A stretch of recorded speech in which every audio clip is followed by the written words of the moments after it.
Magandang hapon mga kababayan, welcome back again sa Pinoy ang Berador. Kumusta kayong lahat? Magandang umaga, magandang tanghali, magandang hapon o magandang gabi sa mga Pilipino saan mang sulok ng mundo kayo naroon. Kumusta kayong lahat? Welcome back again sa Pinoy ang Berador. Pansinin nyo mga kababayan, Senator Tolentino bumaliktad na ba? Mukhang kumampi siya kay VP Sara dito sa usapan nila kanina sa Senado. Sa kanyang manifestation, sinabi niyang illegal ang impeachment trial ni VP Sara.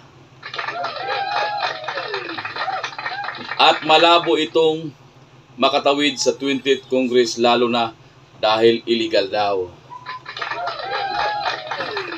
May mga isinahit pa siyang mga provisions ng batas.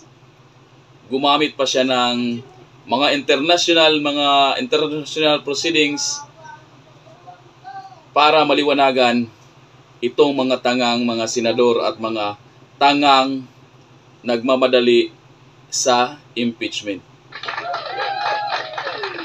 Pero magandang balita ito mga kababayan ha. Pansinin nyo ha. Pakinggan nyo ng maayos.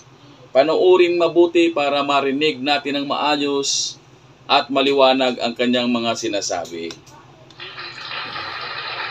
Okay, tara mga kababayan, pakinggan natin ha. Pero bago yan, kung bago lang kayo dito sa aking channel, please like, share, and subscribe. And don't forget to hit the bell all button para hindi kayo mahuhuli sa mga balita, mga opinion at reaction natin dito sa ating channel. What is the pleasure of the majority floor leader? Yes, Mr. President, this is just a short manifestation. You may proceed, sir.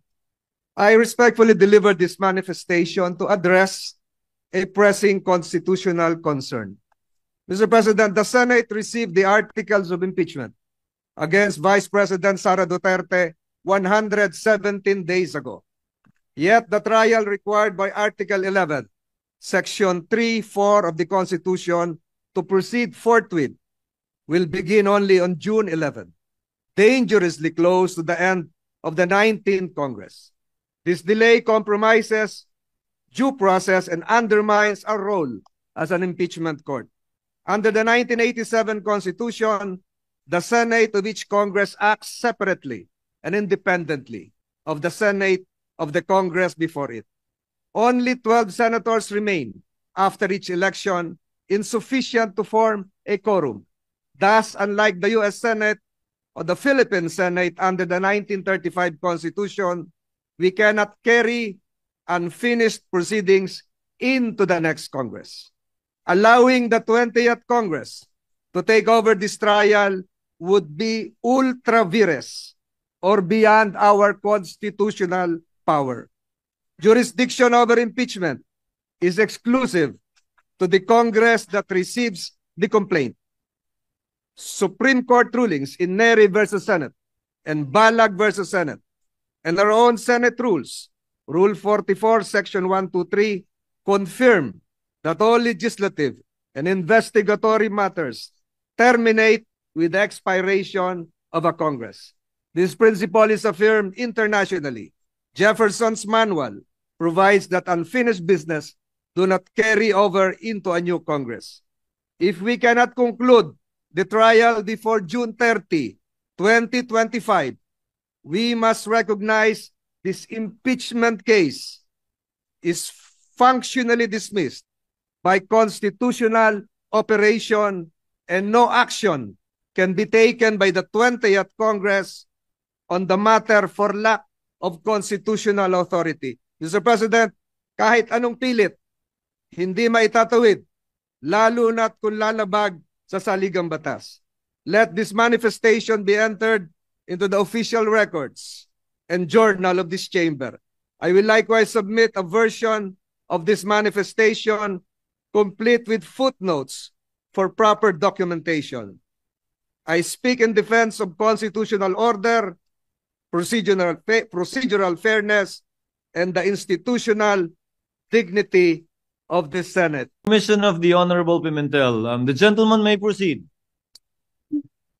Mr. President, kanina po narinig ko yung historical antecedents ng binanggit, Your Honor, Senator Pimentel.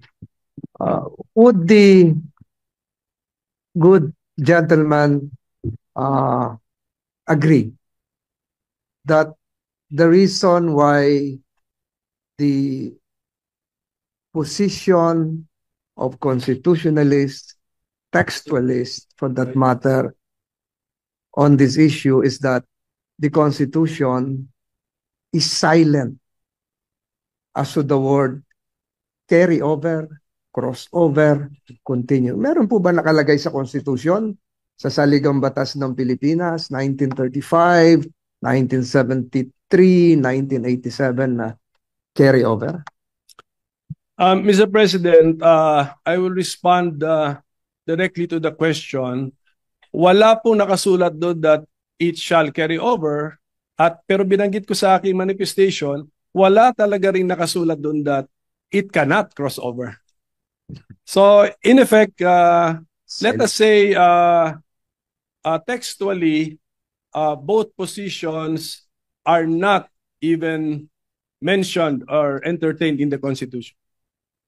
Mr. President, sangayon po kaya ang ating ginagalang na minority leader na kaya dahil walang carry over notion ay dahil malaki po ang pagkakaiba. There's a big difference between the 1987 Constitution and the 1935 Constitution, which was patterned after the United States Constitution. And I would like to have this placed on the records, Mr. President. Sa US Constitution, 100 po ang senador at nag-i-eleksyon po every 2 years ng 33 senators. Ang naiiwan pong senador sa Estados Unidos pag nag-i-eleksyon ay 67. Because 67 plus 33 is 100.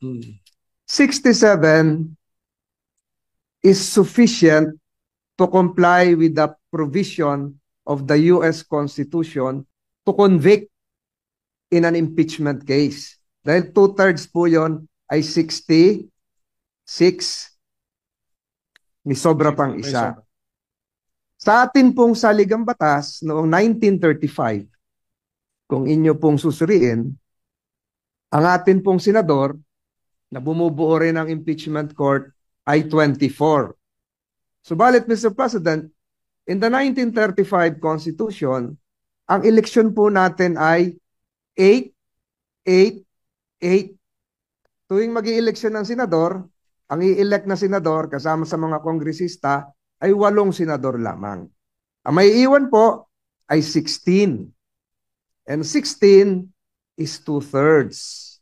Enough to have a quorum as well as to convict or to acquit.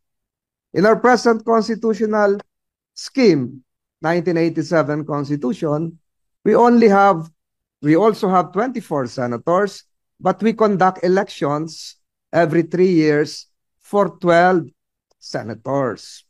Meaning to say, Mr. President, yung may iwang kalahati na 12 is not sufficient to constitute a quorum, dahil 12, dapat 13, much more convict. Because to convict, you need 16 senators, Mr. President. Is it now the proposition of the good minority leader that the constitutional spirit as enshrined in the 1935 Constitution, the same as the spirit prevailing, although it is not as admitted by the good minority leader, textually enshrined, the same as the 1935? Ibig sabihin po ba yung 12 ay may quorum? Yung 12 ay pwedeng maging 2/3 to allow your notion that we can carry over at yung sikat nga yung salita, maitawid Tama po ba yun, Mr. President? Ako, Mr. President, yung two-thirds kasi is actually that was probably just the decision of the framers of the Constitution. They could have made it 1+1. They could have made it 3/4. So it's maybe by accident that two-thirds is equal to 8+8 is 16 is two-thirds, so 24. But I do not think that that was really the point, Mr. President. But at any rate, we have to live with the 1987 Constitution. So we look at the 1987 Constitution. And looking at the 1987 Constitution, the Senate is the impeachment court, not because it is the Senate created under Article 6, because it was recognized to be the court under Article 11. The framers could have chosen another body to be the court. That is theoretically possible. But it chose the Senate, not as a legislative body, but as a part of Congress, but not as a legislative body. So, yun po yung aking pagkaintindi. We have to live with the 1987 Constitution. We copied generally the idea siguro sa United States, but let's not be so beholden to their practices and rulings kasi iba na rin po, iba talaga ang sitwasyon natin. And I think textually speaking, my position is supported that although we keep on saying Senate, but this is not Senate as the other half of Congress, but this is the Senate chosen under Article 11 to be the impeachment court. So iba po ito. And then may paragraph 8 doon, sinabi, Congress shall also issue the rules to give life to the accountability of public officers. So, and we have done that. So, kaya ang aking stand actually is the Senate as an institution is the impeachment court.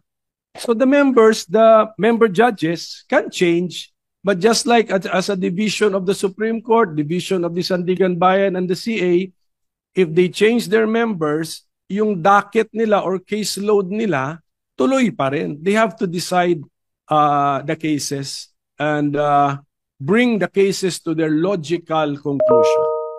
So that is my simplified position, Mr. President. So one last question, Mr. President, if the good gentleman would accede.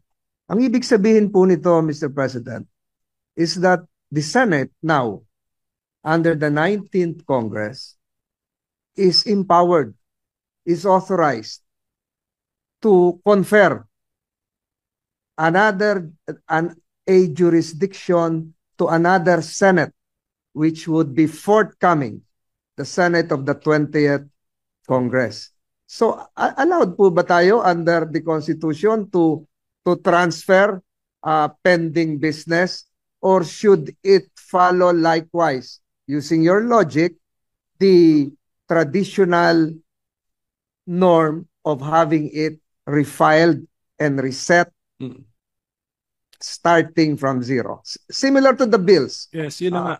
So, ibig ko sabihin, Mr. President, what would prevent the 19th Congress from passing on the impeachment case, not just to the 20th Congress, but to the 21st Congress? And I implore the good minority leader that all the provisions mentioned a while ago, which are correct, should likewise be read together with the constitutional provision that there should be only one impeachment case filed per year against the same respondent, Mr. President.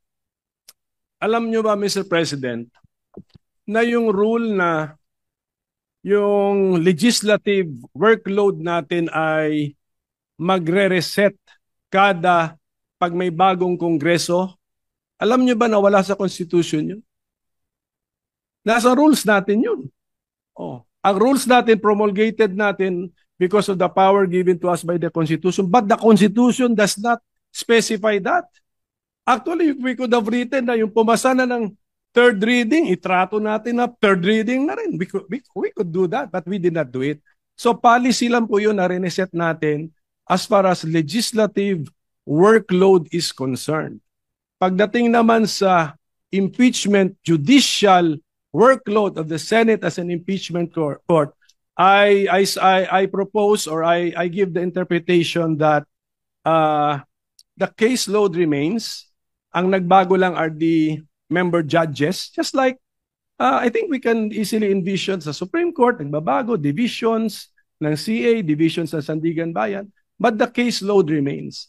So I think we can mentally separate the two kasi Article 6 yung legislative workload, Article 11 yung impeachment workload.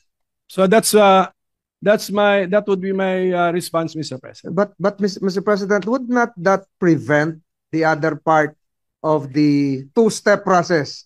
Two-step process because filed by the lower house, prosecutors, received by the Senate, the trial jurors, the trial judges. Would not that prevent the other part of the two-leg process from initiating another complaint? Because there is now a case pending, which you say should be continuing. If the majority leader will allow me not to respond, but yes, because his question is very loaded and provides the hint of what can happen in the future.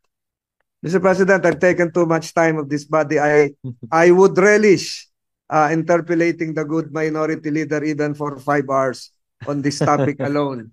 But again, Mr. President, siguro mahaba na po ito. I stick again to my previous manifestation that if we will not be able to conclude whether acquittal or conviction, the present impeachment case against Vice President Sara Duterte before the lapse of the 19th Congress, the same is functionally dismissed or deemed de facto dismissed, Mr. President. Yun lamang po, Mr. President, at ako po ay nagpapasalamat sa ating minority leader.